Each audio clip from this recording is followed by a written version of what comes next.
Hindi makakapaniwala si Stephen Curry sa kanyang nasaksihan. Kala ng Warriors superstar, epic comeback na. Hindi niya inasahan ang sagot ni Ant-Man. Nagtago tuloy si Steph. So Game 5 mga idol, win or vacation situation for the Golden State Warriors. Maipanalo lang ito ng Dubs. Sigurado nang makakapaglaro si Stephen Curry sa Game 6. Pero iba yung sitwasyon ngayon, lalo na't home court advantage ng Minnesota Timberwolves. Pangiti-ngiti lang si Julius Randle after this 3-pointer mga idol sa first quarter. Habang si Stephen Curry laser focus na para bang may mate trade pag matalo dito ang Dub Nation.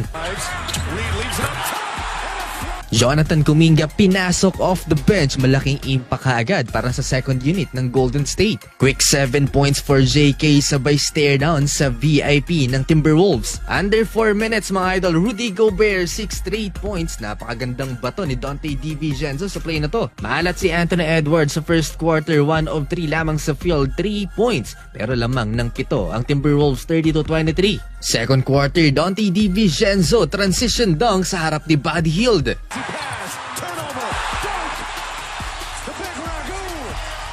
Anthony Edwards with his second field goal of the game, deep 3-pointer, almost logo shot for Ant-Man. And Naz Reid accidenting na ipasok yung rebound na to para sa Golden State. Samantala, si Jonathan Kuminga na ang leading scorer ng Dubs.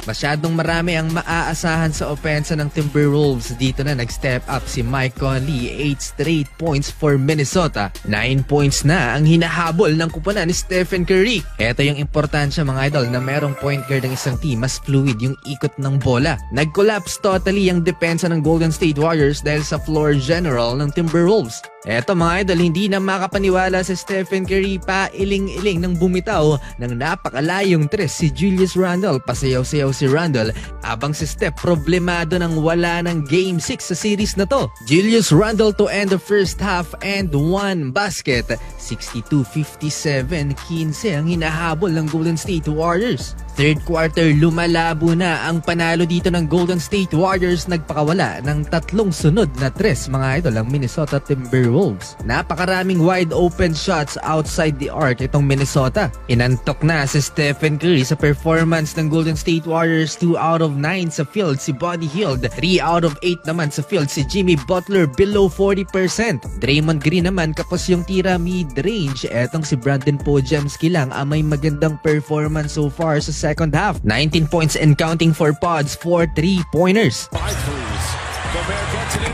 Bumalik na sa small ball lineup si Coach Steve Kerr, ganun pa din yung laro ng Minnesota. Anthony Edwards, playoff career high in assist, 9 times for Ant-Man. Gigil na si Steve Kerr mga idol. Anthony Edwards, umatake, bagsak si Draymond Green, follow up ni Randle. And 1 more for Ant-Man, stepping through the defense, that's easy layup. Tambak na, tinambakan palalo ng Wolves, 20 na ang lamang nila sa Dub Nation. Without Stephen Curry, huge problem for the Golden State Warriors. Hindi na rin kagaya dati si Jimmy Butler, hindi na kayang magbuhat ng kupunan. Hindi rin siya gaanong makakapag-create ng space pag wala ang kanyang Batman na si Steph.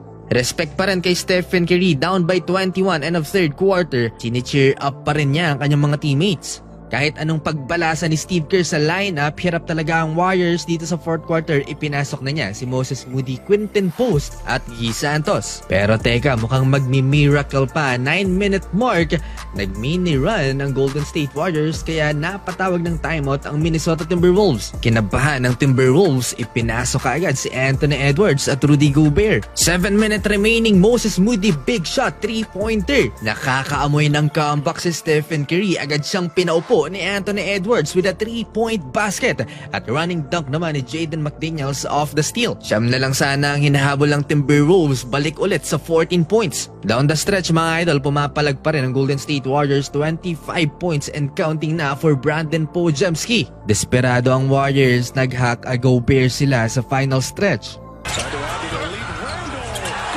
Parang MJ lang si Julius Randle.